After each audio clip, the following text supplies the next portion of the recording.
Congress M P Sasi തരൂരിന് ക്ഷണം ലഭിച്ചു. തരൂർ വിരുന്നിൽ പങ്കെടുത്തു. രാഹുൽ ഗാന്ധിക്കും മല്ലികാർജ്ജുൻ ഖാർഗെയ്ക്കും ഇല്ലാത്ത പരിഗണന ശശി തരൂരിന് ലഭിച്ചത് ചർച്ചയാവുകയാണ്. ക്ഷണം ലഭിച്ചതിൽ സന്തോഷം എന്നായിരുന്നു തരൂരിന്റെ പ്രതികരണം. राहुल गांधी और खरगे को एलओपी के तौर पर न्योता नहीं है, लेकिन आपको न्योता दिया गया है. कितनी खुशी की बात है. हाँ, there was a time when the chairman of the External Affairs Committee was routinely invited. That practice seems to have been stopped for some years. It has been resumed, I think, because I've been invited. Yes. But हाँ, जरूर जाऊँगा. LOP को, लेकिन दोनों house के LOP को नहीं बुलाया. वो मुझे पता नहीं कौन से बुनियाद पे इन्विटेशन देते हैं. मुझे मालूम है कि चेयरमैन, जब मैं पहले चेयरमैन था तो मुझे बुलाया जाता था, वो रुक गए बीच में, तो अब तो इस बार हो गया. बस यही. I think frankly the custom that usually used to be followed was for a wide representation. Certainly I remember in the old days we used to have not only the LOPs, we used to have various other cross-section of representatives of different parties.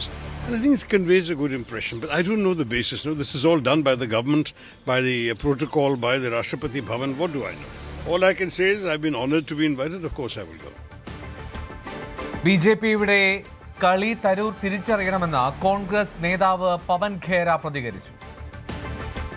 ये तो बहुत हैरानी की बात है कि जिन्होंने invitation दिया उन्होंने भी कमाल किया और जिन्होंने इनविटेशन लिया वो भी कमाल कर रहे. सब, हर सांसद हो या कोई भी कांग्रेस का नेता हो, मुझे लगता है कि सबकी एक अंतरात्मा की आवाज हो. जब मेरे नेताओं को नहीं बुलाया जाए और मुझे बुलाया जाए तो जाहिर सी बात है कि हमें भी समझना चाहिए कि क्यों खेल हो रहा है और कौन ये खेल कर रहा है. हमें उस खेल का हिस्सा नहीं बनना चाहिए. अपनी अपनी अंतरात्मा है.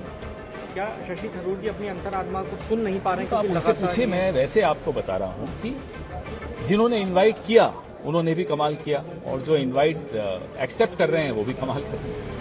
इंडिगो फ्लाइट को लेकर सर काफी अफरा-तफरी हुई है.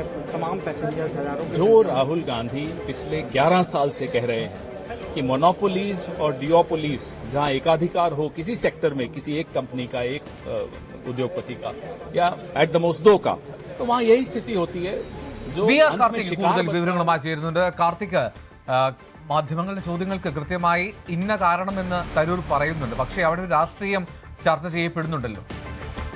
തീർച്ചയായിട്ടും വിദേശ രാഷ്ട്രത്തലവന്മാർ ഇന്ത്യയിലെത്തുമ്പോൾ രാഷ്ട്രപതി ഭവനിൽ അത്താഴം ഒരുക്കുന്നത് ഇന്ത്യയുടെ ദീർഘകാലമായുള്ള പാരമ്പര്യമാണ്, കീഴ്വഴക്കമാണ്. ആ അത്താഴ വിരുന്നിൽ ലോക്സഭാ പ്രതിപക്ഷ നേതാവിനെയും രാജ്യസഭാ പ്രതിപക്ഷ നേതാവിനെയും ഒക്കെ ക്ഷണിക്കുന്ന പതിവുമുണ്ട്. പക്ഷേ ഇത്തവണ രാഹുൽ ഗാന്ധിക്കും മല്ലികാർജ്ജുൻ ഖർഗെയ്ക്കും ഈ അത്താഴ വിരുന്നിലേക്ക് ക്ഷണം ഉണ്ടായില്ല. പുടിൻ്റെ സന്ദർശനത്തിൽ ഇടെ ഒരുക്കിയ ഈ അത്താഴ വിരുന്നിൽ ശശി തരൂരിന് മാത്രമായിരുന്നു ക്ഷണം. ഇത് സംബന്ധിച്ച് തരൂരിനോട് തന്നെ നേരത്തെ പ്രതികരണം ആരാഞ്ഞിരുന്നു. ആ ഘട്ടത്തിൽ പറഞ്ഞത് എന്തുകൊണ്ട് പ്രതിപക്ഷ നേതാവിനെ ക്ഷണിച്ചില്ല എന്ന് തനിക്കറിയില്ല, തന്നെ ക്ഷണിച്ചതിൽ സന്തോഷമുണ്ട് എന്നായിരുന്നു ശശി തരൂരിൻ്റെ പ്രതികരണം. സ്വാഭാവികമായും ഇക്കാര്യത്തിൽ ഒരു ഔദ്യോഗിക വിശദീകരണം വരേണ്ടതുണ്ട്. അതായത് എന്തുകൊണ്ട് പ്രതിപക്ഷ നേതാക്കളെ ക്ഷണിച്ചില്ല, എന്തുകൊണ്ട് തരൂരിനെ ക്ഷണിച്ചു, ഇക്കാര്യത്തിൽ ഒരു ഔദ്യോഗിക വിശദീകരണം ഇതുവരെ വന്നിട്ടില്ല. പക്ഷേ അപ്പോഴും സമീപകാല രാഷ്ട്രീയവുമായി കൂട്ടി വായിക്കുമ്പോൾ അതിന് ഉത്തരം വളരെ വ്യക്തമാണ്. കാരണം ശശി തരൂർ കോൺഗ്രസുമായി കഴിഞ്ഞ കുറേ കാലങ്ങളായി വളരെ അകലത്തിലാണ്. ശൈത്യകാല സമ്മേളനത്തിന് മുൻപ് സോണിയാഗാന്ധിയുടെ വസതിയിൽ ചേർന്ന യോഗത്തിൽ പോലും പങ്കെടുക്കാതിരുന്ന തരൂരാണ് ഇന്ന് ഈ അത്താഴ വിരുന്നിൽ പങ്കെടുത്തത് എന്നതുകൂടി കൂട്ടി വായിക്കണം. സ്വന്തം നേതാക്കളെ ക്ഷണിക്കാതെ തങ്ങളെ മാത്രം ക്ഷണിച്ചാൽ അതിന് പങ്കെടുക്കണമോ എന്നത് മനസാക്ഷിയുടെ അടിസ്ഥാനത്തിൽ തീരുമാനമെടുക്കാമായിരുന്നു എന്ന പവൻ ഖേരയുടെ പ്രതികരണം കൂടി ഈ ഘട്ടത്തിൽ കൂട്ടി വായിക്കണം. സ്വാഭാവികമായും ശശി തരൂർ ഈ ക്ഷണം സ്വീകരിച്ച് അവിടെ പോയതിൽ കോൺഗ്രസിനുള്ളിൽ രണ്ടഭിപ്രായമുണ്ട്, ഭിന്നതയുണ്ട്. ശശി തരൂരിനോട് കടുത്ത അതൃപ്തിയുണ്ട്, അമർഷമുണ്ട്. നേരത്തെ തന്നെ ജയറാം രമേശ് അടക്കമുള്ളവർ ഈ എക്സിലൂടെ പ്രതിപക്ഷ നേതാക്കളെ ക്ഷണിച്ചു എന്ന തരത്തിൽ പ്രതികരണമുണ്ട്. പക്ഷേ ക്ഷണം ലഭിച്ചിട്ടില്ല എന്ന് സ്ഥിരീകരിക്കുന്ന അദ്ദേഹത്തിൽ എക്സിൽ ജയറാം രമേശിൻ്റെ ഒരു പോസ്റ്റ് ഉണ്ടായിരുന്നു. സ്വാഭാവികമായും ആ പോസ്റ്റ് ഉദ്ദേശിക്കുന്നത് ശശി തരൂർ ഇതിൽ പങ്കെടുത്തതിനുള്ള ഒളിയമ്പാണ് ആ പോസ്റ്റിലൂടെയും വ്യക്തമാക്കുന്നത്. എന്തായാലും കഴിഞ്ഞ കാലങ്ങളിൽ ശശി തരൂർ കോൺഗ്രസുമായി അകലത്തിലാണ്. ആ അകലം പരമാവധി അതിൻ്റെ ഒരു രാഷ്ട്രീയ സാധ്യത BJP മുതലെടുക്കുന്നു എന്ന തരത്തിൽ തന്നെയാണ് ഈ അത്താഴ വിരുന്നിലുള്ള ശശി തരൂരിൻ്റെ ക്ഷണവും വായിച്ചെടുക്കുന്നത് രാഷ്ട്രീയം. സമീപകാലത്തായി മോദിയെ പുകഴ്ത്തിക്കൊണ്ട് അദ്ദേഹത്തിൻ്റെ ലേഖനം, അതോടൊപ്പം തന്നെ അദ്ദേഹം നടത്തിയ നിരീക്ഷണങ്ങൾ ഉൾക്കൊള്ളിച്ചുകൊണ്ടുള്ള ലേഖനം, അതിന് പിന്നാലെ ഇത്തരത്തിൽ പാർലമെന്റിൽ പ്രതിപക്ഷ ബഹളം ഉണ്ടാക്കുന്നതിനെ അദ്ദേഹം വിമർശിച്ചിരുന്നു. നേരിട്ടല്ലെങ്കിൽ കൂടിയും ഒരു ഒളിയമ്പിലൂടെ ഇത് സ്കൂളല്ല, താൻ സ്കൂളിലേക്കല്ല വന്നത് എന്ന തരത്തിൽ ആ ബഹളത്തിന്റെ ഭാഗമാകാത്തതിൽ അദ്ദേഹം പ്രതികരണങ്ങൾ നടത്തിയതും വലിയ തോതിൽ വാർത്തകളായിരുന്നു. അത്തരത്തിൽ 2019 സംഘടനാ തെരഞ്ഞെടുപ്പ് ഘട്ടം മുതൽ കോൺഗ്രസുമായി ഉണ്ടായിരുന്ന അകലം ശശി തരൂരിന് കൂടുകയാണ്. BJPയോട് ശശി തരൂർ അടുക്കുന്നു എന്ന പ്രചരണം വളരെ ശക്തമായിരുന്നു. സ്വാഭാവികമായും ഒരുപക്ഷെ ഔദ്യോഗിക വിശദീകരണം വന്നേക്കാം. അദ്ദേഹത്തിന് നയതന്ത്ര തലത്തിൽ അദ്ദേഹത്തിൻ്റെ പരിചയസമ്പത്ത്, ഒപ്പം വിദേശകാര്യങ്ങളിൽ അദ്ദേഹത്തിനുള്ള മുൻപരിചയം, ഇതൊക്കെ കൂടെ കണക്കിലെടുത്താകാം അദ്ദേഹത്തെ ക്ഷണിച്ചത്. റഷ്യയുമായുള്ള അടുത്ത ബന്ധം, ഇതൊക്കെ കണക്കിലെടുത്താണ് അദ്ദേഹത്തെ ക്ഷണിച്ചത് എന്നൊരു വിശദീകരണം വരാം. പക്ഷേ അതിനും അപ്പുറത്തേക്കുള്ള രാഷ്ട്രീയ മാനം എന്തായാലും ഈ ശശി തരൂരിനെ ക്ഷണിച്ചതിൽ ഉണ്ട്. ശശി തരൂർ അതിൽ പങ്കെടുത്തിരിക്കുന്നു.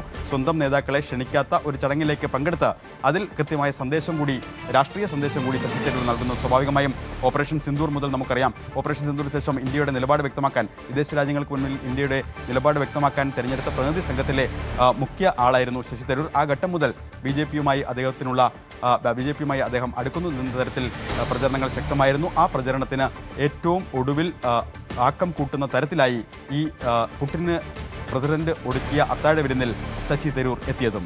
റൈറ്റ്, അതാണ് കൃത്യമായിട്ടുള്ള ഒരു രാഷ്ട്രീയം അതിന് പിന്നിലുണ്ടെന്ന് വ്യക്തമാണ്. VR കാർത്തിക്കാണ് പങ്കുചേർന്നത്.